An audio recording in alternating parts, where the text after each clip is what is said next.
안녕하세요. 홍해걸입니다. 하나생명 가족 여러분 안녕하셨습니까?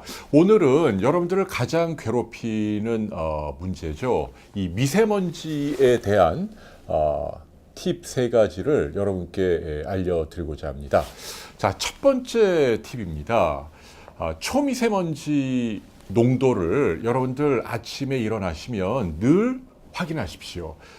앱이라든지 아니면은 그 인터넷 포털에 가보면 매일 초미세먼지 지역별 농도가 나옵니다. 이걸 여러분들이 눈여겨 보셔야 합니다.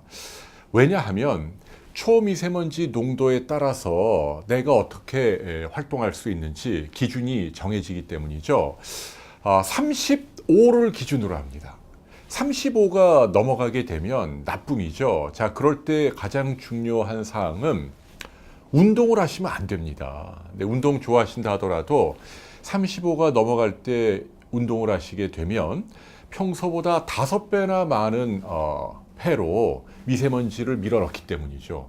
굉장히 안 좋은 거죠.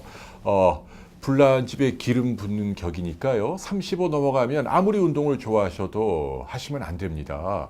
자, 그리고 천식과 같은 질병이 있는 분들은 외출할 때 반드시 마스크를 써야 합니다. 그러나 보통 건강한 사람이라면 35를 넘어간다고 해서 꼭 마스크를 쓸 필요는 없습니다. 자, 그런데 75를 넘어가는 경우가 있습니다. 이때는 아주 나쁜 수치죠. 자, 이럴 때는 가능하면 외출을 하시면 안 됩니다. 그리고 운동은 물론이거니와 보통 건강한 사람이라도 불가피하게 나가야 할 때는요, 반드시 마스크를 착용해야 합니다. 자, 지금 제가 말씀드린 건 미세먼지가 아니고 직경 2.5 마이크론 미만의 초미세먼지 농도를 기준으로 말씀드리고 있습니다. 자, 두 번째, 마스크와 공기청정기가 현실적으로 유일한 대안입니다. 나가실 때는 마스크, 실내에서는 공기청정기를 가동하십시오. 그 이외에 미세먼지를 가라앉히거나 제거하는 데 도움이 된다고 알려진 뭐 식물을 갖다 놓는다라든지 아니면 뭐 진공청소기라든지 물걸레질, 이거 전부 다 효과가 없습니다. 안에서는 공기청정기를 마련하셔야죠. 그런데 주의사항은 비싼 게 꼭 좋은 것만은 아닙니다. 85%만 걸러도 됩니다. 여러분들 인터넷 쇼핑몰에 가보시면 85% 거르는 제품이면 10만 원 미만으로도 구입할 수 있습니다.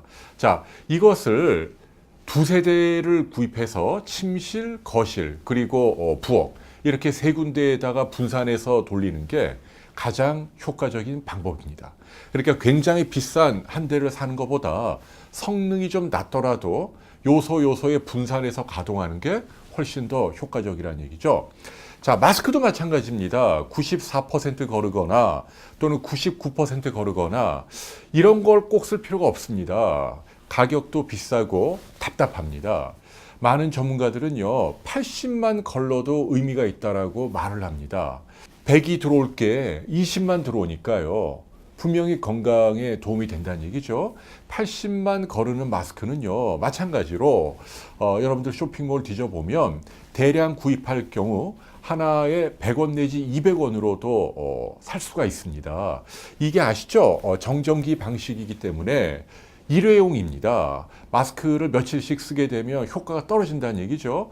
그래서 접거나 구기거나 물로 빨지 않는다는 가정하에 길어야 이틀 정도까지 효과가 있습니다. 3일째 되면 안 쓰는 게 낫다는 얘기죠. 그런 마스크는 새 마스크로 교환을 해야 한다. 단 80만 걸러도 되니까 너무 비싼 마스크를 살 필요는 없다라는 말씀을 드립니다. 자, 세 번째 마지막 팁입니다. 미세먼지로 피해를 입은 나의 폐를 어떻게 조금이라도 돌볼 수 있을까요? 저는요, 녹차를 추천합니다. 녹차 속에 들어있는 카테킨이라고 하는 파이토케미칼 성분이 폐 점막세포의 염증을 줄여주는 것으로 알려져 있습니다. 나아가서는 폐암을 예방하는 데도 약간의 도움을 준다고 하니까 미세먼지가 심한 날은 기왕이면 녹차를 드실 것을 권유합니다. 그리고 돼지고기의 경우는요, 살코기가 도움이 됩니다. 비계살이 아닙니다. 많은 분들이 먼지에는 돼지고기가 좋다라고 말을 하는데요. 비계살이 아니고 살코기는 의학적으로 의미가 있습니다.